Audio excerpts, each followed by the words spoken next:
Hello bachon, let's read this question. The question says which of the following is true? E, H, G have same unit. हमें बताना है कि कौन सा statement correct है. पहला स्टेटमेंट क्या है? E यानी इंटरनल एनर्जी, H यानी एंथैल्पी, G क्या है? Gives free energy. Have same unit. Option B at 0 degree Celsius 1 atm and 1 atm 10 gram of ice and 10 gram of water have same value of gives free energy. Option C, free expansion of an ideal gas is simultaneously isothermal as well as an adiabatic process. Option D, all of the above. Right? Key concept for this question is, key concept क्या हो जाएगा इस question के लिए? जगह gives free energy.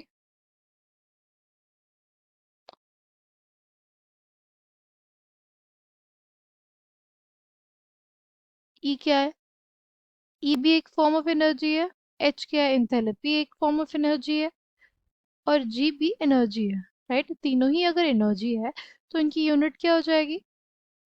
Unit same हो जाएगी. Right? Next is at 0 degree Celsius and 1 atm pressure, 10 gram of ice and 10 gram of water have same value of Gibbs free energy. ये statement correct है. Right? 0 degree Celsius पे और 1 atm pressure पे हमारे पास क्या हो रहा होगा? आइस वाटर में बदल रहा होगा, वाटर आइस में बदल रहा होगा. राइट? दोनों के बीच में क्या सेटअप होगा? एक इक्विलिब्रियम सेटअप होगा. राइट? और ऐसा इक्विलिब्रियम हो तो हमारे पास जो डेल्टा जी होता है वो क्या होता है? ज़ीरो. डेल्टा जी क्या होता है हमारे पास? ज़ीरो. यानी दोनों ही स्टेट के लिए जो गिव्स फ्री एनर्जी होगी वो क्या होगी? बराबर होगी. तो ऑप्शन बी भी करेक्ट है. फिर है free expansion of an ideal gas simultaneously isothermal as well as adiabatic.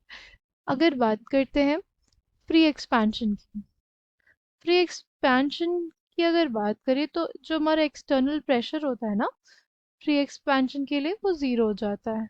अगर एक्सटर्नल प्रेशर ज़ीरो हो गया तो हमारे पास जो W होगा वो क्या हो जाएगा? Minus P external into delta we होता है.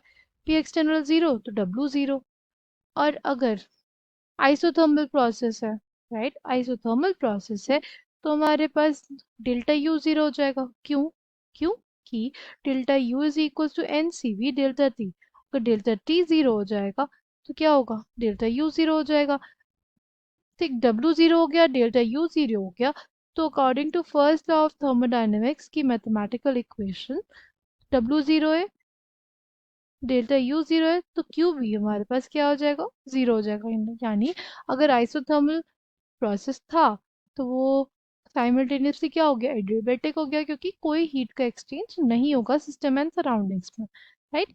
अगर ऐसे हमने मान लिया कि प्रोसेस हमारा एडियाबैटिक था, यानी Q is equals to zero था, और हमें पता है W is equals to zero है, तो हमारे पास delta U is equals to zero हो जाएगा according to first law of thermodynamics की जो मैथमेटिकल इक्वेशन है. राइट? तो डेल्टा U ज़ीरो हो गया तो हमारे पास डेल्टा T भी ज़ीरो हो जाएगा. Right? According to the formula delta U is equals to N C V delta T. ये ज़ीरो तो डेल्टा T भी zero. Right? Delta T zero हो जाएगा तो कौन सा प्रोसेस? Isothermal process. ठीक, तो साइमल्टेनियसली एडियाबैटिक और साइमल्टेनियसली एडियाबैटिक और आइसोथर्मल प्रोसेस होगा. Right? Free expansion of an ideal gas, ये स्टेटमेंट करेक्ट है. तो ये तीनों स्टेटमेंट करेक्ट है और हमारे पास option D will be the correct answer for this question. I hope you understood it well. Thank you, all the best.